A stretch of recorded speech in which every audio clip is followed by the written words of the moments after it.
Hello everyone, welcome to easy way channel पे आप सभी का स्वागत है। ये एक लंबी लेसन होने वाली है, लंबी क्लास चलने वाली है। और क्लास शुरू करने से पहले आप लोगों से एक बात कहना चाहता हूँ कि अगर ये वीडियो, ये लेसन, ये क्लास आप पूरी देख लेते हैं, लास्ट तक देखते हैं, तो मेरा ये दावा है कि आज के बाद, इस लेसन देखने के बाद, आपको पॉलिटिकल साइंस में फंडामेंटल राइट्स यानी कि जितने भी आर्टिकल्स हैं, ठीक है, आपका फंडामेंटल राइट्स हो गया, और जितने भी यानी कि 14 आर्टिकल नंबर 14 से लेकर 365 तक जितने भी आर्टिकल्स हैं, चाहे वो राष्ट्रपति आर्टिकल्स हो गया, एमपी के लिए, एमएलए के लिए, संविधान के लिए, कॉन्स्टिट्यूशन के लिए, जितने भी आर्टिकल्स हैं सबको एक डिटेल में नहीं, शॉर्ट फॉर्म में, examination of point of view के, यानी कि एग्ज़ाम को नज़र रखते हुए शॉर्ट तरीका में, यानी कि जो एग्ज़ाम में आपसे पूछ लिए जाते हैं। एग्ज़ाम कौन से हैं? आरआरबी एनटीपीसी हो गया, ग्रुप डी हो गई, एसएससी हो गया, स्टेट पीसीएस, जितने भी एग्ज़ाम होते हैं उसमें से पॉलिटिकल साइंस के जो क्वेश्चन आते हैं, उसमें से जो स्ट्रेट फॉरवर्ड क्वेश्चन होते हैं, उसके लिए ये बेस्ट अगर जो कर सकते हैं क्रैश कोर्स, यानी कि एक फास्ट ट्रैक रिवीजन, वो बेहतरीन लेसन होने वाला है। ठीक है, तो एक आप लोगों से एक रिक्वेस्ट है कि इस लेसन को लास्ट तक देखिए। इस लेसन को देखने के बाद पॉलिटिकल साइंस में, खास करके आर्टिकल्स में, आपको दिक्कत नहीं आने वाली रहेगी और आपके क्वेश्चन नहीं छूटेंगे। ठीक है, तो स्टार्ट करते हैं। बेसिक सा चीज़ है कि देखिए, पहला आपको बता देते हैं इंपॉर्टेंट कि कितने नंबर ऑफ फंडामेंटल आर्टिकल्स होते हैं। तो फंडामेंटल राइट्स आपके टोटल 6 होते हैं। कौन कौन से होते हैं? राइट टू इक्वलिटी, जो कि आर्टिकल नंबर 14 से 18 के बीच में डिस्क्राइब किया हुआ है। राइट टू फ्रीडम 19 से लेकर 22 तक। राइट टू अगेंस्ट एक्सप्लोरेशन 23 से 24। Right to freedom of religion 24 से 25, 25 से 28। Right for education and culture 29 to 30 and right to constitutional 32। ठीक है, अब हम लोग इसको डिटेल में देखते हैं। तो देखते हैं कि आर्टिकल नंबर 14 क्या कहता है। तो आर्टिकल नंबर 14 आपको कहता है इक्वलिटी बिफोर द लॉ। ठीक है, इसका क्या मतलब हुआ कि इक्वलिटी बिफोर द लॉ का मतलब हुआ कि जो भी कानून है इस देश में वो सबके लिए बराबर है। ठीक है, यानी कि जो भी कानून है वो इस देश में सबके लिए बराबर है, चाहे अमीर हो या गरीब हो, कानून है वो सबके लिए बराबर है। ठीक है, आर्टिकल 16 क्या कहता है? आर्टिकल 16 आपको कहता है कि equality of opportunity in matter of public employment. यानी कि इसका क्या मतलब हुआ? आर्टिकल नंबर 16 आपसे कहता है कि opportunity of equality in matter of public employment. इसका मतलब हुआ कि सरकार अगर कोई भी वैकेंसी निकालती है, केंद्र सरकार या स्टेट गवर्नमेंट कोई भी वैकेंसी निकालती है, तो उसमें सभी को अपॉर्चुनिटी, इक्वल मौका मिलेगा, सभी को इक्वल अपॉर्चुनिटी मिलेगी। ठीक है, अगर सरकार द्वारा कोई भी वैकेंसी निकाली जा रही है तो आपको इक्वल नोटिफिकेशन जारी की जाएगी, और आपके लिए, सभी उम्मीदवारों के लिए, सभी जितने भी सिटीजन हैं, जितने भी नागरिक हैं, सभी के लिए वो वैकेंसी रहेगी। ठीक है, article number 17 abolition of untouchability, यानी कि छुआछूत की कोई मान्यता नहीं है। यानी कि जो पहले हम लोग का समाज में था कि छुआछूत का बीमारी, वो आर्टिकल नंबर 17 हटा दिया गया है, आर्टिकल नंबर 17 के द्वारा हटा दी गई है। ठीक है, article number 19 protection of certain right regarding freedom of speech, यानी अपनी मन की बात गवर्नमेंट यानी सरकार के सामने आप अपनी मन की बात रख सकते हैं। ठीक है, अपनी मन की बात इन फ्रंट ऑफ गवर्नमेंट के सामने, यानी कि जो भी केंद्र सरकार हो, स्टेट गवर्नमेंट हो, उनके सामने हम अपनी मन की बात रख सकते हैं। ठीक है, आर्टिकल नंबर 21 क्या कहता है कि protection of life and personal liberty, यानी कि प्रोटेक्शन ऑफ लाइफ, अपना लाइफ को प्रोटेक्ट करना, एंड पर्सनल लिबर्टी, आपको जीने का अधिकार आर्टिकल नंबर 21 देती है। ठीक है, और एक इम्पोर्टेंट बात इस आर्टिकल के साथ ये हुआ है कि आर्टिकल नंबर 21 इमरजेंसी के टाइम भी रिमूव नहीं किया जा सकता है। यानी कि जब देश में इमरजेंसी लगती है उस समय भी आपके पास एक अधिकार है, वो क्या है? आर्टिकल नंबर 21 आपको एक अधिकार देती है, भारत के संविधान आपको एक अधिकार देती है कि उस क्या अधिकार देती है? जीने के अधिकार देती है, पर्सनल लिबर्टी का अधिकार देती है। ठीक है, कब? जब देश में इमरजेंसी भी लगी रहती है उस टाइम भी। ठीक है, अगला नंबर है article number 21(21)A right to element education. इसका क्या मतलब हुआ? राइट टू एलिमेंट्री एडुकेशन, यानी कि 14 साल तक हर बच्चों को मुफ्त में एडुकेशन का अधिकार, यानी कि 6 साल से लेकर के 14 साल तक के बच्चे को मुफ्त में शिक्षा देने का अधिकार है। इस मुफ्त में शिक्षा लेने का अधिकार है, यानी कि गवर्नमेंट को मुफ्त में शिक्षा देना होगा 6 से लेकर 14 साल के बच्चों तक का। ठीक है। आर्टिकल नंबर 25 क्या कहता है? आर्टिकल नंबर 25 कहता है कि freedom of conscience and free profession practice and progression of religion, यानी कि जो आपको जो भी मन है वो, इसका आर्टिकल नंबर 25 आपको कहता है कि आपका जो भी मन है उसके अनुसार से आप धर्म अपना सकते हैं।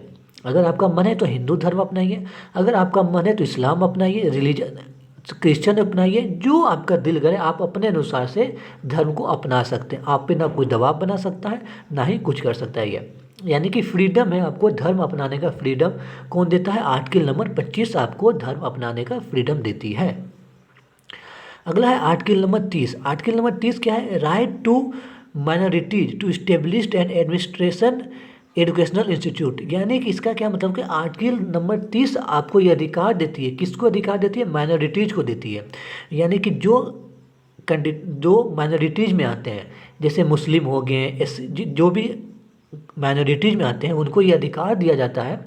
आर्टिकल नंबर 30 ये अधिकार देता है कि वो अपने एजुकेशन शिक्षा खुद खोल सकते हैं, जैसे मदरसा हो गया जो कि मुस्लिम लोग खोलते हैं। ठीक है। अगला है आर्टिकल, यानी कि जो मदरसा है जो हमारे मुस्लिम लोग खोलते हैं वो आर्टिकल नंबर 30 से ही उनको ये अधिकार मिलती है। ठीक है। अगला क्वेश्चन है कि अगला आर्टिकल से आर्टिकल नंबर 31A यानी 31C, ये आपको क्या अधिकार देता है? Saving of law giving effect to certain directive principle. ये क्या मतलब हुआ कि ऐसी पॉलिसी जो कि लोगों के हित में है उसे बचा के रखना। ठीक है। यानी कि आर्टिकल नंबर 30C आपको कर रहा है कि जो भी ऐसी पॉलिसी, जो भी ऐसे आर्टिकल्स, ऐसे कानून जो लोगों के हित में है उसका प्रोटेक्ट करना, यानी उसे बचा के रखना। ठीक है। अगले आर्टिकल्स की ओर हम लोग बढ़ते हैं। अभी तक हम लोग टोटल 31 आर्टिकल सी तक पहुँचे हैं। ठीक है। अगला आर्टिकल्स है वो आपका आर्टिकल नंबर 32। इसमें क्या कहता है कि remind for informant and fundamental right including bills rights. ठीक है। इसका क्या मतलब है? अगर कोई फंडामेंटल राइट्स को नहीं माने तो आपको नहीं माने कोई आपको, तो उस समय आप क्या कर सकते हैं? ठीक है। अगर कोई फंडामेंटल राइट्स को नहीं मान रहा है और आपको अगर जो शोषण कर रहा है तो उस समय आप क्या कर सकते हैं? तो उस समय आपको एक अधिकार है कि आप सुप्रीम कोर्ट में जा सकते हैं और उस पर केस कर सकते हैं। ठीक है। अब आते हैं कुछ इम्पोर्टेंट आर्टिकल्स हैं। देखिए इस लेसन में सारा आर्टिकल्स कवर करना मुश्किल है, मुश्किल मतलब थोड़ा सा मुश्किल है क्योंकि लेसन बहुत ज़्यादा लंबा हो जाएगा। वो किसी दूसरे लेसन में आपके सामने लेकर के आएंगे। इस लेसन में हम एग्जामिनेशन पॉइंट ऑफ व्यू से जो इम्पोर्टेंट आर्टिकल्स है, ठीक है, जितने भी इम्पोर्टेंट आर्टिकल्स हैं जो कि बार बार रिपीट होते रहते हैं इम्पोर्टेंट कम्पिटिटिव एग्जाम में, वो सारा आर्टिकल्स को लेकर के हम आपके सामने आए हैं। अब हम लोग बात करने वाले हैं आर्टिकल्स नंबर 52 से लेकर के 62 के भी 62 तक और 72 और 173 आर्टिकल्स के बारे में। ठीक है। तो आर्टिकल्स 52 आपको क्या अधिकार देते हैं? तो आर्टिकल्स 52 कहती है, हमें ये बताता है कि भारत का एक प्रेसिडेंट होना चाहिए, यानी कि राष्ट्रपति होना चाहिए। ठीक है। आर्टिकल्स 52 ये आपको बताता है कि एक देश का, भारत देश का एक प्रधानमंत्री या राष्ट्रपति होना चाहिए, प्रेसिडेंट होना चाहिए। ठीक है।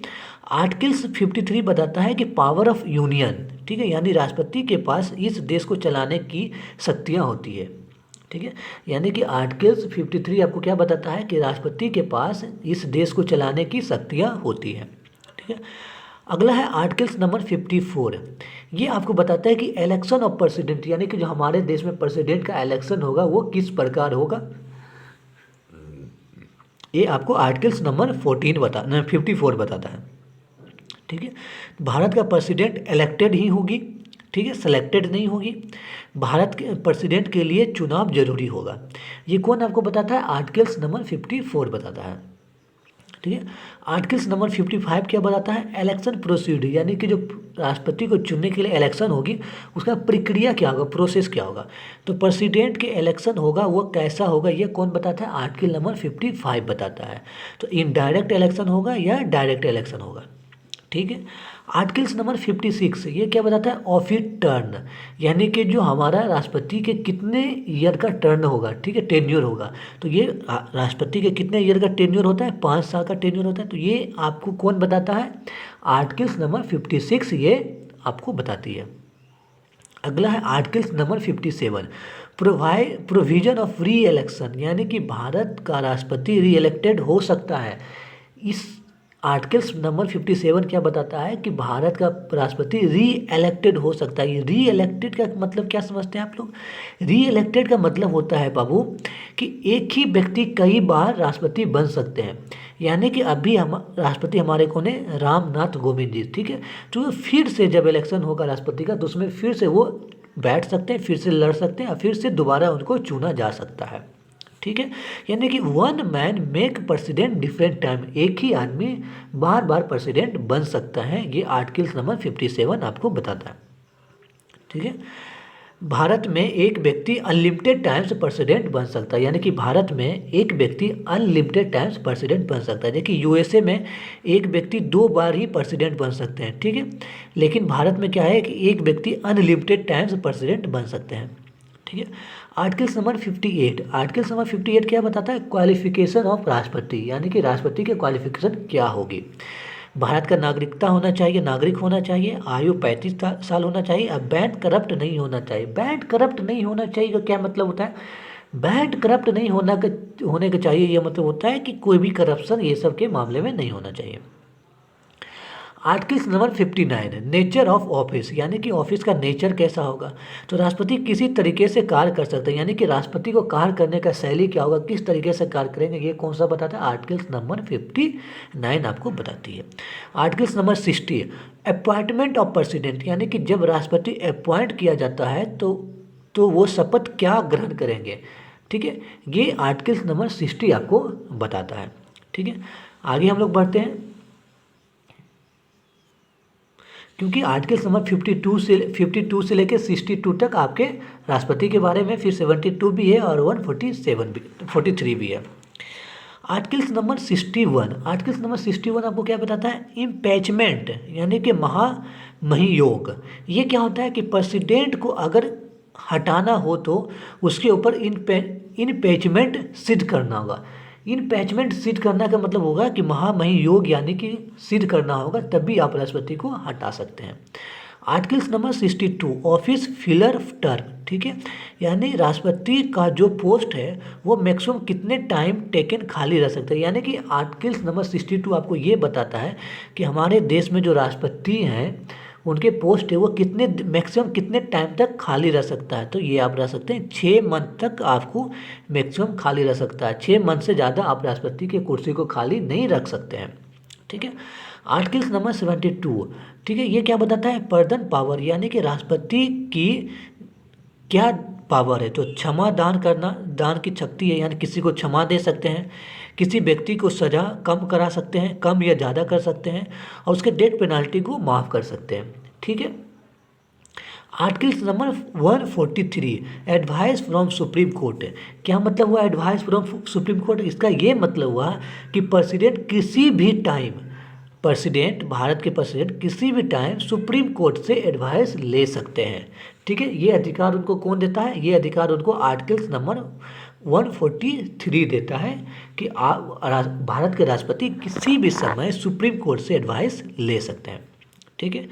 अब हम लोग बात करते हैं पार्लियामेंट के बारे में, ठीक है। यानी कि भारत के संविधान में पार्लियामेंट के बारे में कौन कौन से आर्टिकल्स में व्याख्या किया हुआ है। तो articles number 79, parliament of India, यानी कि भारत की एक पार्लियामेंट होनी चाहिए। ये कौन बताता है आपको? आर्टिकल्स नंबर 79 बताता है, ठीक है। आर्टिकल्स नंबर 80 क्या बताता है? राज्यसभा, यानी कि भारत की एक राज्यसभा होना चाहिए। आर्टिकल्स नंबर 81 क्या बताता है? कि लोकसभा। आर्टिकल्स नंबर 84 क्या बताता है? क्वालिफिकेशन ऑफ एमपी, यानी कि एमपी का क्या क्वालिफिकेशन होता है? एमपी का फुल फॉर्म होता है बाबू मेंबर ऑफ पार्लियामेंट। पार्लियामेंट का मतलब होता है राज्यसभा प्लस लोकसभा, ठीक है। आर्टिकल्स नंबर 88 क्या बताता है? Right to autonomy general ministry of parliament house. इसका क्या मतलब होता है? एटॉर्नी जनरल की क्या पावर होती है और मिनिस्टर की क्या पावर होती है, ये आपको कौन बताता है? आर्टिकल्स नंबर 88 बताती है, ठीक है। अब हम लोग बात करने वाले हैं कॉन्स्टिट्यूशनल बॉडी के बारे में, ठीक है।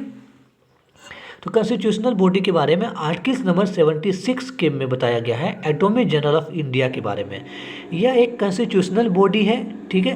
प्राइम मिनिस्टर के एडवाइजर होते हैं, ठीक है, यानी कि प्राइम मिनिस्टर के एडवाइजर आपको कौन होते हैं? Attorney general of India. और ये कैसा बॉडी है? कॉन्स्टिट्यूशनल बॉडी है।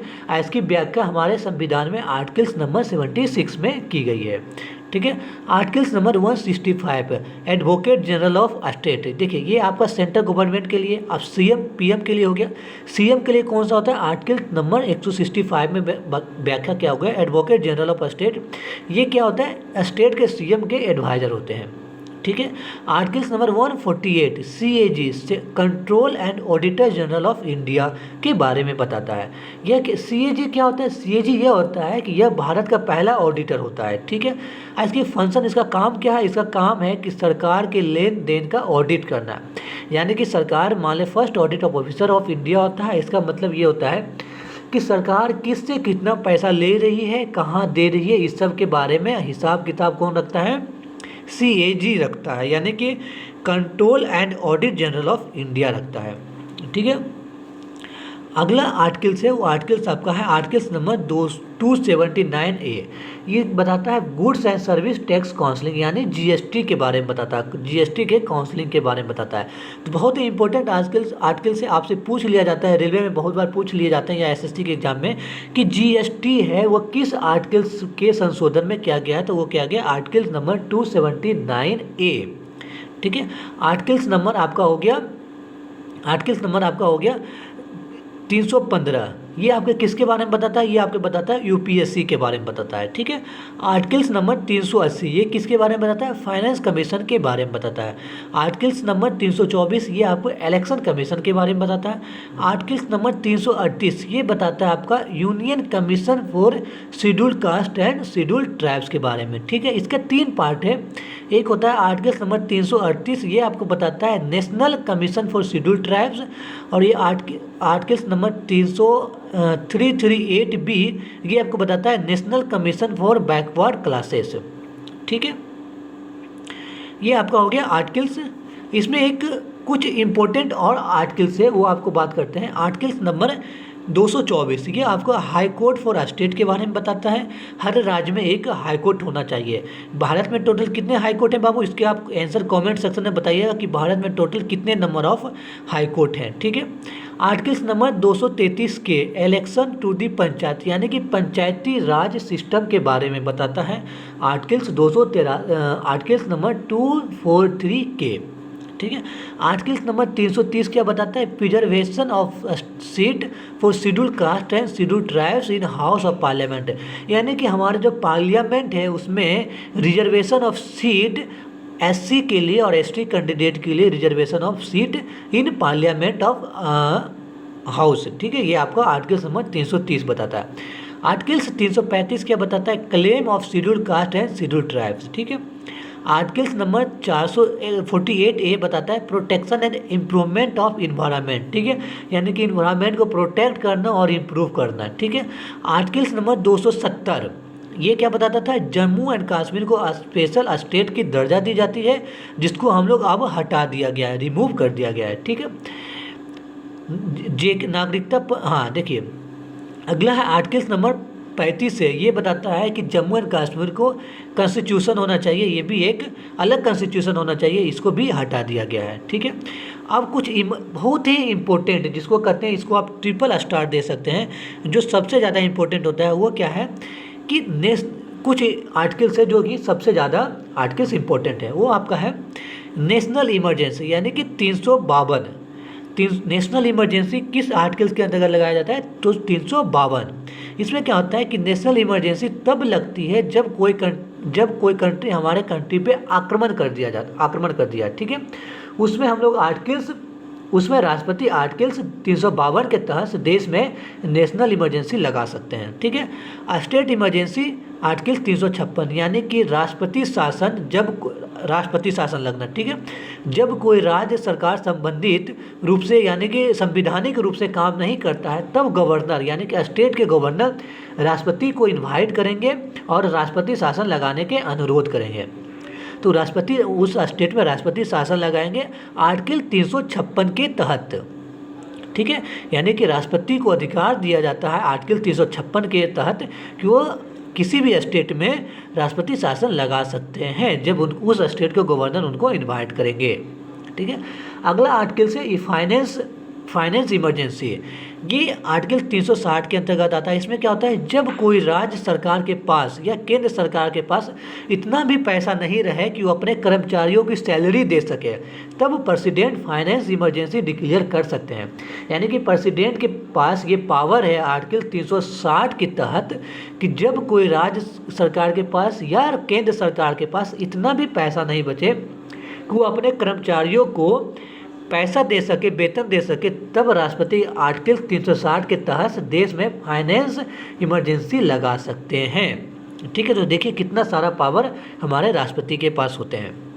ठीक है, कुछ और इम्पोर्टेंट आर्टिकल्स हैं, वो आपका आर्टिकल से अदर इम्पोर्टेंट आर्टिकल जिसको कर सकते हैं वो है आर्टिकल्स नंबर 50। इसमें क्या होता है कि separation of judiciary and executive, यानी कि न्यायपालिका और कार्यपालिका ये दोनों अलग होगी, अलग काम करेगी। ये आपको कौन बताता है, आर्टिकल्स नंबर 50 बताता है, 50 बताता है। ठीक है, कि यानी कि जुडिशरी यानी न्यायपालिका और कार्यपालिका गवर्नमेंट दोनों अलग अलग काम करेगी, आपस में कभी दोनों का मिलाप नहीं होगा। ठीक है, दोनों मिल के काम नहीं कर सकते हैं। आर्टिकल्स नंबर 108, इसमें क्या बोलता है, ज्वाइंट सीटिंग ऑफ पार्लियामेंट, यानी कि हमारे जो पार्लियामेंट का ज्वाइंट सीटिंग होता है ये किस आर्टिकल के तहत होता है, आर्टिकल्स नंबर 108 के तहत होता है। इसमें क्या होता है, राज्यसभा और लोकसभा दोनों की मीटिंग एक साथ बुलाई जाती है। ठीक है, लीड कौन करता है, स्पीकर करता है, प्रेसिडेंट, और कौन बुलाता है, तो प्रेसिडेंट बुलाता है। यानी कि ज्वाइंट सीटिंग ऑफ पार्लियामेंट कौन बुलाता है, राज्यसभा और लोकसभा की मीटिंग दोनों कौन बुलाता है, प्रेसिडेंट बुलाते हैं। और लीड कौन करता है, स्पीकर लीड करता है। ठीक है, आर्टिकल नंबर 110 मनी बिल के बारे में बताता है। Articles number 112 budget finance bill के बारे में बताता है। आर्टिकल्स नंबर 11, ठीक है, ये आपका फाइनेंस बिल के 117 ये आपका फाइनेंस बिल के बारे में बताता है। आर्टिकल्स नंबर 222 ये ट्रांसफ़र ऑफ हाई कोर्ट जज, यानी कि आर्टिकल्स नंबर 222 के तहत हाई कोर्ट की ट्रांसफ़र होती है, एक कोर्ट के जज दूसरे कोर्ट में ट्रांसफ़र किए जाते हैं। ठीक है, उसके बाद हम लोग कुछ राइट्स के बारे में बात कर लेते हैं, जो कि सुप्रीम कोर्ट के लिए आर्टिकल्स 32 से है और हाई कोर्ट के आर्टिकल 226 है। Articles number 44 uniform civil code for citizen, यानी कि जो भी लॉ कानून बनेगा वो सारे नागरिक के लिए समान रूप से लागू होगा। ये कौन बताता है, आर्टिकल्स नंबर 44 बताता है। ठीक है, आर्टिकल्स नंबर 155 बताता है अपॉइंटमेंट ऑफ गवर्नर, यानी कि गवर्नर की अपॉइंटमेंट की जाती है, राज्यपाल की नियुक्ति होती है हर एक राज्य में, ये आपको बताता है आर्टिकल्स नंबर 155। ठीक है, आर्टिकल्स नंबर लास्ट आर्टिकल्स है इस वीडियो का, इस लेसन का, आर्टिकल्स नंबर 172। ठीक है, तो ड्यूरेशन ऑफ स्टेट लेजिस्लेटिव, यानी कि स्टेट काउंसिलिंग का कितने ईयर का ड्यूरेशन होगा, 6 ईयर का, और लेजिस्लेटिव असेंबली का कितने ईयर का टेन्योर होता है, 5 ईयर का। ठीक है, तो ये जितने भी इम्पोर्टेंट आर्टिकल्स होते हैं हमारे संविधान में दिए हुए हैं, बहुत सारे आर्टिकल्स दिए हुए हैं, लेकिन जो इम्पोर्टेंट है एग्जामिनेशन पॉइंट ऑफ व्यू के से वो सारा इस लेसन में आप लोगों को कम टाइम में कवर करने की कोशिश किए, विथ एक्सप्लेनेशन भी आपको बताएं ताकि थोड़ा सा मेमोरी करने में, ध्यान रखने में आसानी हो। कम से कम आधा घंटा के लगभग 20 से 25 मिनट का वीडियो में आपको हम सारे आर्टिकल जो भी इम्पोर्टेंट आर्टिकल्स हैं आपको कवर करने की कोशिश किए, ताकि हम, मुझे पता है कि स्टूडेंट के पास टाइम की बहुत कमी होती है, बहुत इंपॉर्टेंट टाइम है, टाइम इज मनी, बहुत मेहनत और सब सब्जेक्ट पढ़ना पड़ता है। तो मेरा ये एम था, हम काफ़ी दिन से सोच रहे थे कि कितना कम समय में थोड़ा सा आर्ट ये जो पॉलिटिकल साइंस का जो आर्टिकल्स का है इस टॉपिक को हम कम समय में आपके सामने लेकर के आए।